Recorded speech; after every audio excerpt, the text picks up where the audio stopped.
মৰিয়নিৰ ডকলঙীয়া ডেকাগাঁৱত ভালুকৰ আতংক। মৃদুল শইকীয়া নামৰ এজন ব্যক্তিৰ ঘৰৰ বাৰান্দাত ওলাল এটা প্ৰকাণ্ড ভালুক। মৰিয়নি ডকলঙীয়া ডেকাগাঁৱৰ চিনটেক্স ফেক্টৰীৰ পাছফালে মুকুল শইকীয়াৰ ঘৰৰ আগফালে থকা বাঁহজোপাৰ তলত ৱালৰ চুকত সোমাই আছে এটা প্ৰকাণ্ড ভালুক। বন বিভাগৰ লোক উপস্থিত হৈছে যদিও ভালুকটো ধৰিব পৰা নাই। অঞ্চলটোত এক আতংকই বিৰাজ কৰিছে। আচলতে আজি 4-5 দিনৰ পৰা যোৰহাটৰ বিভিন্ন জেগাত ভালুকৰ এটা উপদ্ৰৱ চলি আছে বুলি গম পাইছে আপোনালোকে। আজি ৰাতিপুৱা আমি 5:30-6 বজাৰ মানত আমি এটা ইনফৰমেশ্যন পাইছোঁ ডকলঙীয়াত ভালুক এটা ফটো বুলি। তাৰ ওপৰতে ফৰেষ্ট ডিপাৰ্টমেণ্টক খবৰ দিয়া হৈছিলে। ফৰেষ্ট ডিপাৰ্টমেণ্টৰ মানুহ ইয়াত পাইছেহি আৰু আমিও ইয়াত পাইছোঁহি। ফৰেষ্ট ডিপাৰ্টমেণ্টৰ লগতে আমি আছোঁ ইয়াত সহযোগিতা কৰি আছোঁ। যিহেতু ভালুকটো মানুহ এঘৰৰ চোতালত বাহনী চাইডতে শুই আছে, একদম মানুহ ঘৰৰ লগতে লাগি শুই আছে। গতিকে আমি সেই যাতে মানুহখিনিৰ কোনো উপকাৰ নহওক সেইটো আমি চিন্তা কৰিছোঁ। আৰু গুৱাহাটীৰ পৰা পাৰ্টি মতা হৈছে, কাজিৰঙাৰ পৰা পাৰ্টি মতা হৈছে, আহি আছে হয়তো আৰু 1-1.5 ঘণ্টাৰ ভিতৰত পাবহি। আমি ইয়াক সুকলমে ট্ৰেঞ্চলেট কৰি লৈ যোৱাটো চিন্তা কৰিছোঁ।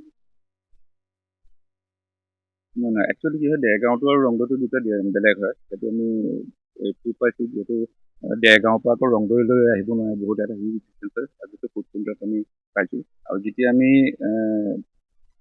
যিটো ৰংদৈ যিটো পাইছিলোঁ, এই একেটা টাইমতো তাতো প্ৰত্যক্ষ কৰিছোঁ। যেতিয়া একেটা টাইমত দুটা ভালুক দুটা ভালুক, কিন্তু এইটো লৈ পেলাই আমি অকণ সন্দেহত আছোঁ।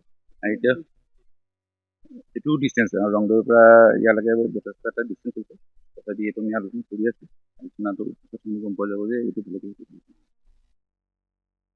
জীৱনৰ পৰা ওলাই আহিব নালাগে, যিহেতু এইটো চুনুহোৱা টাইম হয়। এতিয়া ক'ৰ পৰা আহিছে ঠিক লৈ পোৱা যোৱা নাই।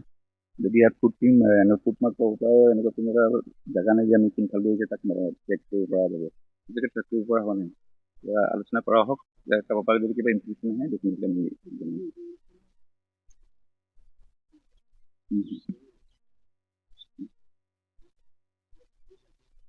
আচলতে কি হয় শুনক, যেতিয়া তাহাঁতৰ ক'ৰবাত খাদ্যৰ অভাৱ হয় বা তাহাঁতৰ যেতিয়া মানে ব্ৰিডিঙৰ টাইম হয় ন, তেতিয়া তাহাঁতি এটা ডিষ্টেঞ্চ মেইনটেইন কৰে। নিজৰ লোকেশ্যনটো এৰি পেলাই তাহাঁতি বেলেগ এটা বিশেষকৈ মতা যিটো মেইল হয় তাহাঁতি, সেইটো হ'ব পাৰে অকণ ডিষ্টেঞ্চ তাহাঁতি অতিবাহিত কৰিব পাৰে, অলপ দূৰৰ পৰা আহিবও পাৰে। এতিয়া কোনখিনি পাইছে সেইটো সঠিক তথ্যটো আমি দিব পৰা। মৰিয়নিৰ পৰা সূৰ্য দাসৰ ৰিপৰ্ট, NJ মিডিয়া।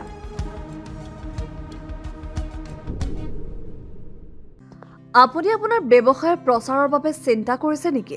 আপোনাৰ দোকান, প্ৰতিষ্ঠান বা যিকোনো অনুষ্ঠানৰ বিজ্ঞাপনৰ সকলো সমস্যা সমাধান তথা সঠিক প্ৰচাৰৰ বাবে এতিয়াই NJ মিডিয়াৰ সৈতে যোগাযোগ কৰক। আমাৰ যোগাযোগ number 8638916352। Looking for the best future for your child? Your search ends here.